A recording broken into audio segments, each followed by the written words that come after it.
Scrum అనేది ఒక agile పద్ధతి. దీన్ని సాధారణంగా సాఫ్ట్‌వేర్ డెవలప్‌మెంట్‌లో ఉపయోగిస్తారు.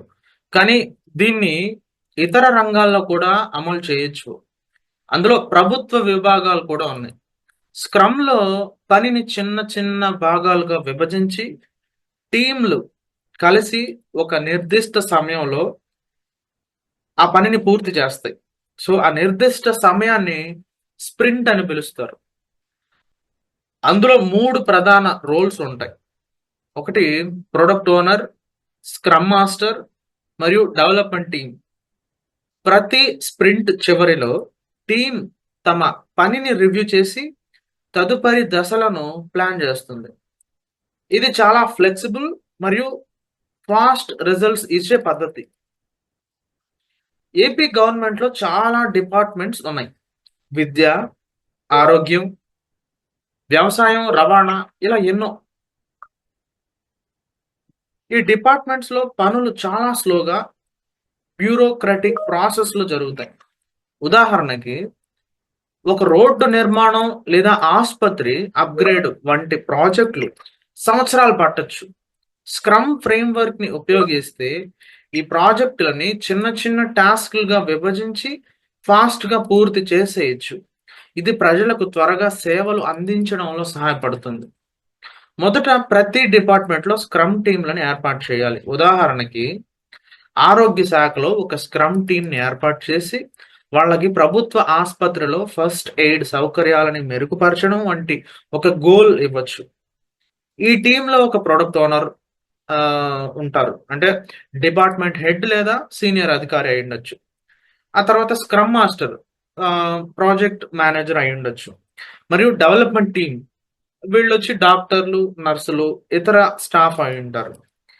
ఈ టీము 2 వారాల స్ప్రింట్‌లో పనిచేస్తుంది. ప్రతి స్ప్రింట్ చివర్లో వాళ్ళు ఏం సాధించారో రివ్యూ జేస్తారు. ఉదాహరణకి మొదటి వారంలో 10 ఆస్పత్రుల్లో ఫస్ట్ ఎయిడ్ కిట్స్ ఇన్‌స్టాల్ చేశాం అనేసి చెప్పొచ్చు.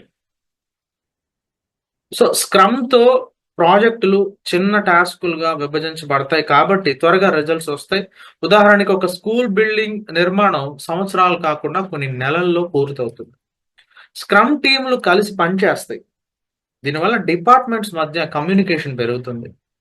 ప్రతి స్ప్రింట్ చివర్లో రివ్యూ ఉంటుంది. కాబట్టి ప్రజలకి ప్రభుత్వం ఏం చేస్తుందో స్పష్టంగా తెలుస్తుంది. మార్కెట్ లేదా ప్రజల అవసరాలు మారితే స్క్రమ్ టీమ్‌లు త్వరగా అడాప్ట్ అవుతాయి. అయితే స్క్రమ్‌ని ప్రభుత్వంలో అమలు చేయడం అంత సులభం అయితే కాదు. ప్రభుత్వ డిపార్ట్మెంట్స్‌లో హైరార్కీ మరియు రూల్స్ చాలా ఉంటాయి.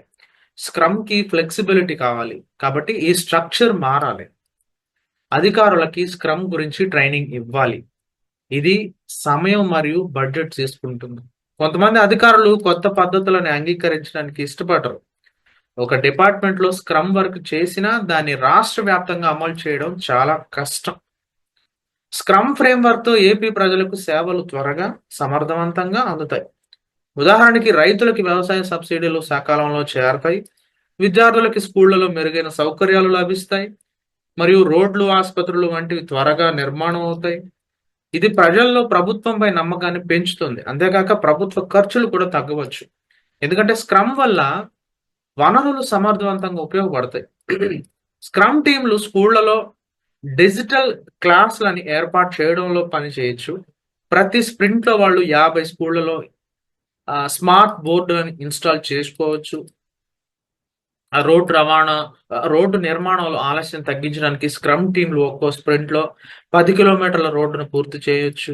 గ్రామీణ ప్రాంతాల్లో ఆరోగ్య కేంద్రాలని అప్‌గ్రేడ్ చేయడానికి స్క్రమ్ ఉపయోగపడుతుంది.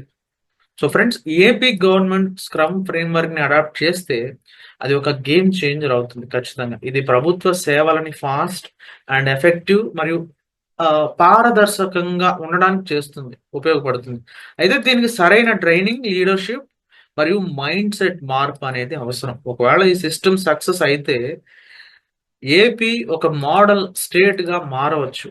ఇతర రాష్ట్రాలకి ఇన్‌స్పిరేషన్‌గా కూడా నిలవచ్చు. సో, ఈ టాపిక్ గురించి మీ ఒపీనియన్ ఏంటి? స్క్రమ్ ఫ్రేమ్‌వర్క్ ఏపీ గవర్నమెంట్‌లో వర్క్ చేస్తుందని మీరు అనుకుంటున్నారా? కామెంట్స్‌లో మీ ఆలోచనలని షేర్ చేయండి.